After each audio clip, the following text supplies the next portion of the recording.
future. We're talking real money. Hi there, everyone. Particularly those of you in the real estate industry. Hello. You know how people in the insurance industry, a lot of them hate us. You know how that works? Because we tell people that they don't need a lot of what's being sold. And that they charge too much in commissions and things, and stockbrokers, we've done the same thing with them, and a lot of other people. Crypto people hate us. Well, now it's your turn, real estate people. And this is not from us. We're just the messenger. Don't shoot the messenger. In the real estate industry, ladies and gentlemen. Oh, and welcome to Talking Real Money. I'm Don. Tom's over there. Say hi, Tom. Say hi, Tom. Okay. In the real estate industry, when you buy or sell a house, it is customary that there is a commission most of the time, unless you're a FSBO, for sale by owner. Most transactions in America take place through a real estate agent and their brokerage firm. And those agents, the seller's agent, the buyer's agent, which are all really technically, well, in most cases, seller's agents, they pay a percentage of the price of the house to the real estate companies for their work. And that used to be, traditionally, it was 7. It was 7 across the board. 7 was the number, yes. Now we're in the 5 to 6 range. But a lot of us, I mean, when you sell $1 million house, well, 5 to 6, that's a lot of money. How about $1.5 million? Because $1.5 million is not an outrageous amount in this market. Well, isn't that $100,000 or so? Yeah, $90,000. $90,000 Heads up. Well, it turns out that the real estate industry has kept their buyers or their brokers and agents in line really, really effectively. And there hasn't been much negotiation in that, because most of them are members of the National Association of Realtors trademark.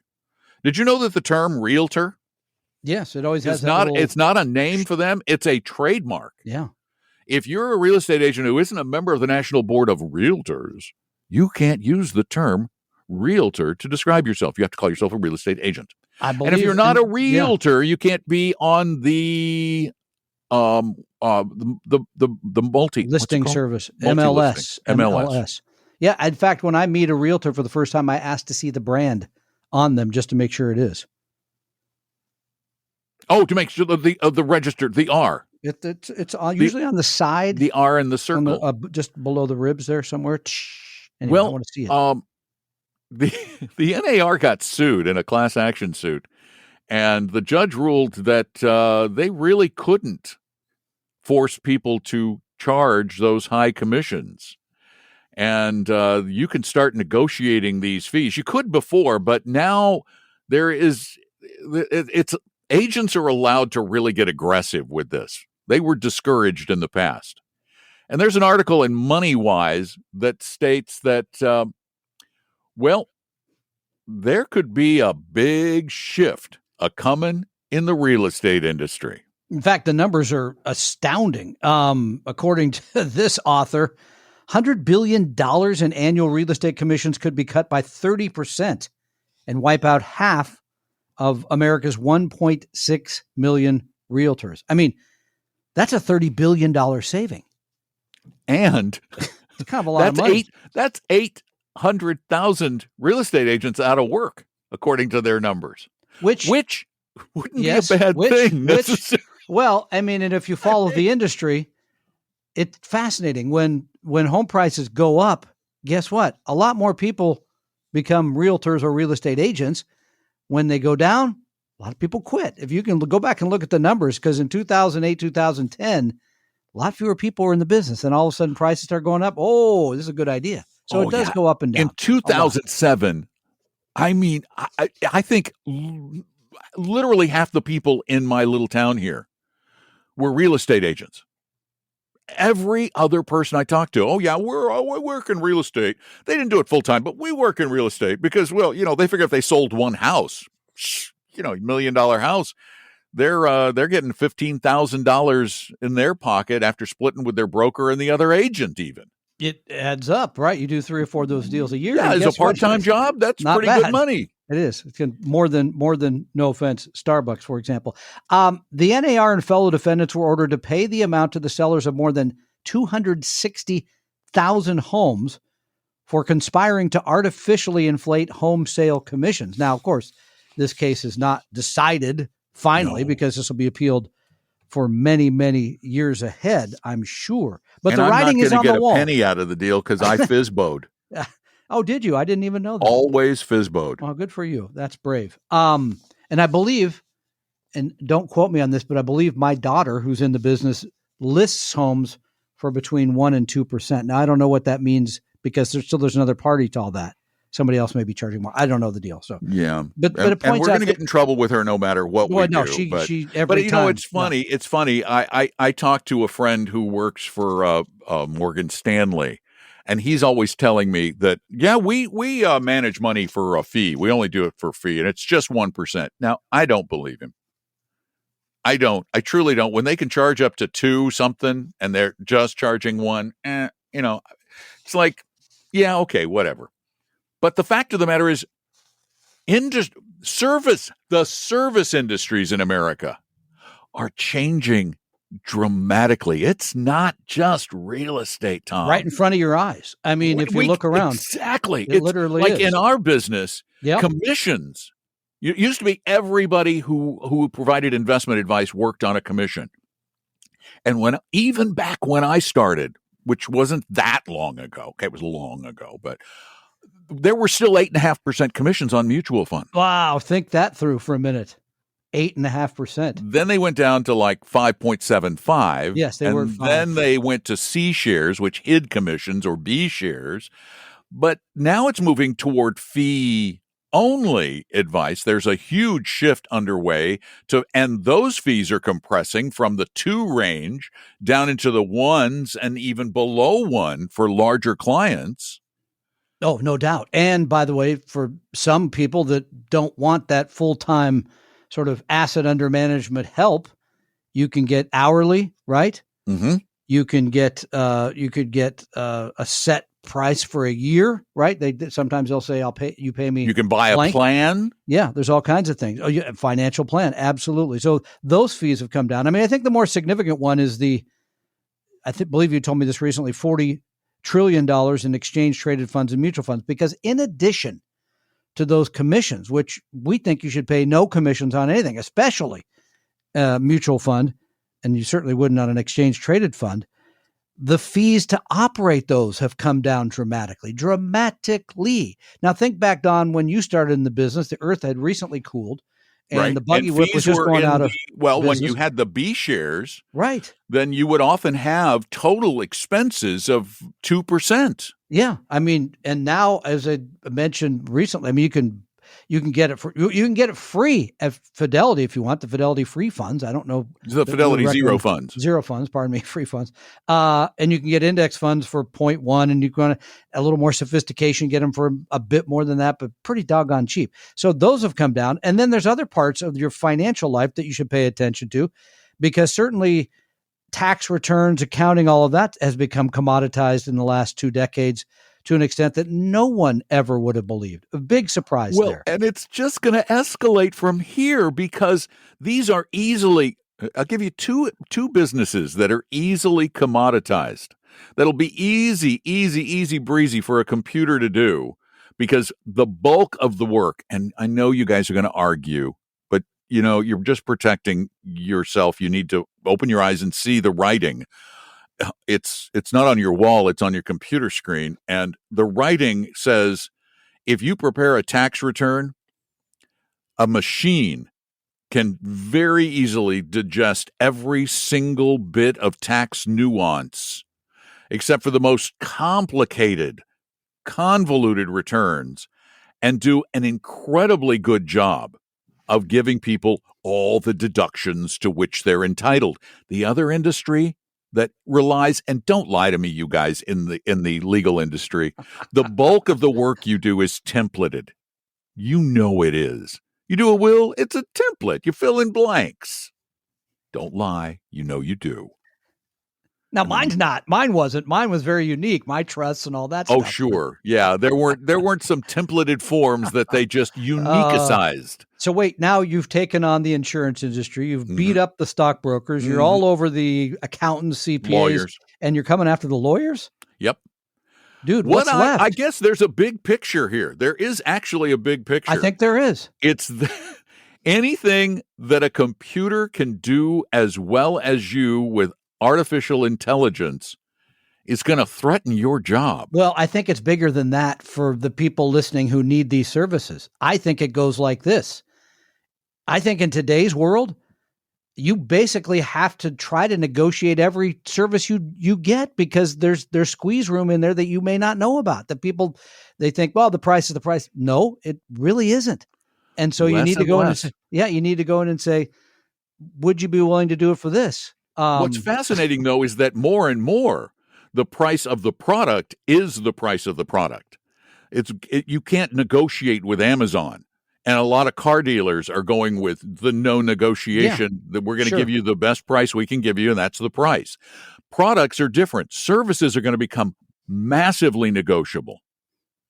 And you need to pay attention. You need to, and this is another reason, by the way, to talk to more than one person / place. This is another reason to really look around.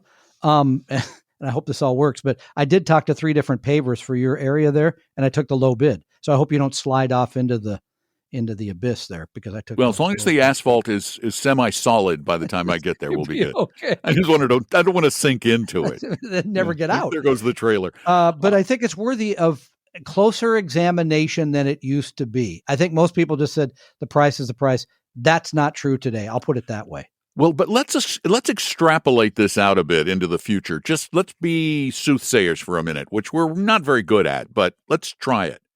If you are a young person, particularly if you're in high school, if your kids are in high school or just starting in college, reconsider law or accountancy or financial advice. Yeah. No, it's going to be a different business. Reconsider those things and think more, because here's an area where I don't think there is room right now for negotiation. And that is in the skilled trades, things that a computer cannot yet. And I don't see that happening because they're not very dexterous. A computer cannot rewire your house. Nor put the pavement down. Nor fix the plumbing, change out that valve, turns out, sweat some pipes, install your air conditioner, put up your wall. Well, the computers are starting to get into the big construction a little with 3D printing, but all I know is that when I had somebody come in here to put my booth together behind me here, my soundproof booth, I paid these guys like $40 an hour to do that work, and it was just manual labor. So there's going to be a huge demand in the trades, and you really, really should consider getting into those areas. Yeah, I think it's overlooked. I think, but I also believe in today's wildly expensive higher education costs that more and more people are saying, you know what? I don't need to go to college. I can find a trade that will pay me well for the next 35 years. And you're going to get paid while you're in apprenticeship in many cases. It's not like the old days where they would apprentice you for half a decade and give you nothing except, a slice of bread, stale bread and gruel. And you'll be happy with it too, laddie. Delicious. Yeah, you can get paid to learn. And the other cool thing is that if your parents or your grandparents set up a 529 for you, you can use 529 money for trade school, or even better, you could put it in a Roth IRA and have your retirement plan already done when you're in your 20s. And this is a part of things that people forget is starting work early, saving early, investing properly for the first 15 or 20 years of your life. Huge difference by the time you get to age 50. Crazy difference. This episode was just full of lessons. I'm waiting for the feedback. There'll be feedback for you. You're gonna your e-box will be full, man. So good luck. I don't care. I get another bad review. What do you mean? As a lawyer, I'm sorry. You know it. And that's the funny thing is that lawyers already know what's happening. It's getting harder and harder to find jobs for those guys coming out of law school, and it has become more commoditized. Getting those billable hours in is tough. It's why lawyers charge you for just sitting around shooting the breeze. Don't shoot the breeze with a lawyer. No, be careful. They may, by the way, have a new way to make money, and that's suing you. So we'll see. That might be a whole other. For what? I don't know. Sue Tom. He's the one with all the money. I see. Go up to the deeper. Looking in my pocket. There's nothing in there, so it might be longer, but not. All right. So. Questions? Yeah, these are great. You mentioned the 529, so this is perfect from Karen in North Las Vegas, Nevada. I've been listening to you guys for a little while now and really appreciate your advice. My husband and I are starting very late, started mid-40s in the investing game, so we're catching up. We have no debt and are maxing out both Roth IRAs, awesome, and contributing 15% to my husband's 401k. That's terrific. Here's the question. Our children are now expressing interest in college. One is 15, the other is 20. Is it pointless to investigate 529 since it will not be invested very long to grow? Would you recommend a CD or Roth IRA in their name instead? Yeah, tell them to become electricians. That was easy. Don says, go to the trades. You're all set. Because of the cool thing about a 529, because it can become a Roth IRA. Thank you. They don't have to have any earned income when you fund the 529. You see, if a kid doesn't have earned income right now, they can't do their own Roth IRA. But it's basically a sneaky tax-free backdoor Roth IRA called a 529, because once they have work, then that money can go into their Roth and start them on a faster track to really, really big numbers when they get into their 60s or 70s. And I think Don is absolutely right. Then this question of what to recommend to invest in the Roth slash 529. If it's going to be any part you're actually going to hand to them to use for higher education, that part at 15 or 20 should mostly be in cash or cash equivalents. If it's not, if you're going to be trickster, like Don points out, a globally diversified equity portfolio makes total sense because it's a long haul. And Utah offers dimensional funds. They do. And speaking of Utah, we have a question from Lonnie in Tacoma asking about that. Lonnie says, I have a My 529 investment. That's Utah, the Utah plan for my 4-year-old grandson's college fund. He has $4,600. That is terrific, Lonnie. Invested in the Target 4243 fund. Now I'm assuming that means 2042. That's 2042. Right. Yeah, 2043. Okay. His year-to-date return. But wait a minute. Wouldn't they do a 2040 and a 2045? I don't know. They wouldn't do a 42, 43. You could look it up if you want.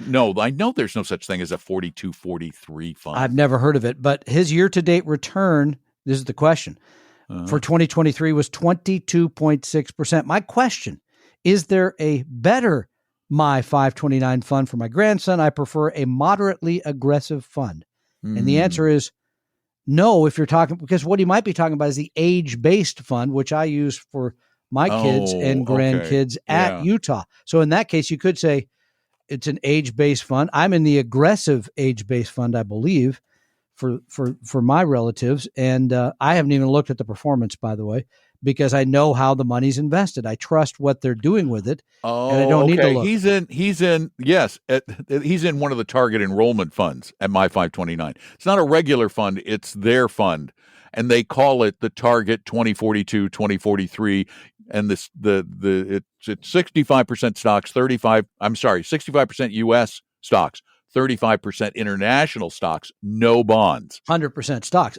So how does that differ from their age-based portfolios? That is an age-based portfolio. Their target, they call the funds target enrollment. Right. Yeah, so that's what I'm using, and I think so. It's very that good. is the most aggressive of all the target enrollments. And what they have is they have one for each school year. See, here, I just learned something new because I haven't actually gone and looked because I no longer have children. And although I probably should do this for my grandkids. Yes, you should. Right. For example, the Target 2032, 2033 is 20% bonds. No, 30% bonds and fixed income. That's it, huh? and you get out to let's go out to the 2026. 2046 or 2026? 2026, 27, which is just 3 Yeah, right. Be like years my away. daughters. Yep. Mm-hmm. Yeah, that is 38% stock. So it's a 40-60. It's the other way around. 40% in stock, 60% Yep. in bonds. The idea there is to make 5 or 6%, reduce the volatility because you're going to be drawing on that money in a couple of years. Makes sense. And they use Vanguard's equity funds. I think and you mentioned PIMCO dimensional. for fixed income. But for the target, they use Vanguard and PIMCO. Okay. Which, again, very fine. Well, not a fan of PIMCO, huge fan of Vanguard. But they're getting a deal. I'm sure they are. They're not paying a commission, and they're probably not paying that huge expense ratio either. No, but the 42-43 looks fine. Mm-hmm. Yeah. And that return, to me, that looks just great. That's awesome. And here's the other part. You don't have to do anything. All I do is put the money in there a couple of times a year, birthdays and holiday, and that's it. I don't have to pay attention to it at all. So I'm glad it did well, as Don said, last year. It sounds good to me. All right. Thank you for those questions. And if you want to ask questions of our individual advisors, just do it. It's free. We'll help you. Okay, we won't manage your money for free. Think about that for a minute. That we would be out of business and we couldn't afford to do this show. But we can help you some for free, and we don't believe in high-pressure sales pitches because we've never needed them. Have we ever? No, never. It's a even at the beginning when it was out of my job Christmas. for somebody in the financial services industry. It really is. Back when I was a broker, we cold called like 2 nights a week. It was miserable, not just for us, but for the people we called. It was a miserable experience for everyone involved, and that was how we got new clients. It was either that or going out and attacking our relatives and people we knew. Was encouraged. By the way, I think I said Christmas there. What I meant to say was even when we started the business out of my kitchen, we didn't do that. So I don't even know what you say anymore. So no, I know you don't pay attention, but in this case, I was referring to the way we started the business back in 2009. Probably we started it on my kitchen table. Basically, that's where the business was. Oh, that's where the office was. Yeah, you and Kevin at your kitchen table. Yeah, yep. And that's me in Florida. That's right. I don't know how that worked, but it did. It worked out. But we never had to pressure anybody. We never have. I mean, we just not once. No, we really didn't. No, it was like treated people well. Yeah, if you treat people right, it's a very, very effective strategy for business. It really, truly turns is. out, shockingly. Yes. But one of the things it requires is that you kind of have to be honest in the first place. It helps. If you're selling indexed annuities, you're going to have to pressure people to buy those things, but not us. Anyway, you want to talk with one of our advisors, go to talkingrealmoney.com, click on the Meet an Advisor button. There we go. Anything else to add while you wander away from the microphone? No, everything is great. Looking forward to talking to many of you and having a fantastic 2024 already. So bring it on. Yeah, we're almost to the end of the first month of that, though. Look at us. Shocking. Thank you all for being out there. We truly appreciate you. Tell a friend or 100. You go tell your friends at church. Just stand up. Reverend, I have a little something I'd like to add. Everybody here, instead of working with the people sitting next to you in the pew who work for an insurance company or brokerage firm, I suggest you just listen to Talking Real Money on your way home in the car. There you go. Thank you all for listening, and amen. That's a prayer, so I'll say amen as well. We'll be talking real money. The opinions and views expressed on this podcast were current on the date recorded. Opinions, estimates, forecasts, and statements of financial market trends that are based on current market conditions constitute our judgment and are subject to change without notice, including any forward-looking estimates or statements which are based on certain expectations and assumptions. Although information and opinions given have been obtained from or based on sources believed to be reliable, no warranty or representation is made as to their correctness, completeness, or accuracy. Information presented on the podcast is not personalized investment advice from Appella Wealth. The views and strategies described may not be suitable for everyone. This podcast does not identify all the risks, direct or indirect, or other considerations which might be material to you when entering any financial transaction. Past performance does not guarantee future results, and profitable results cannot be guaranteed. We hope you realize that the information provided on Talking Real Money is for informational, educational, and hopefully enjoyable purposes only. The podcast is not trying to get you to buy or sell any financial products or securities. Instead, the program is provided as a public service by Appella Wealth, a fee-only registered investment advisor.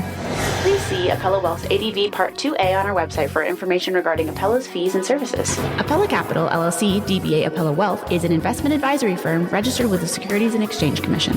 The firm only transacts business in the states where it is properly registered or excluded or exempt from registration requirements. Registration with the SEC or any state securities authority does not imply a certain level of skill or training. Appella does not provide tax or legal advice, and nothing either stated or implied here should be inferred as providing such advice. Thanks for listening, and please visit TalkingRealMoney.com for more information and important disclosure related to performance of any specific index or fund quoted in this podcast. Is anybody still listening?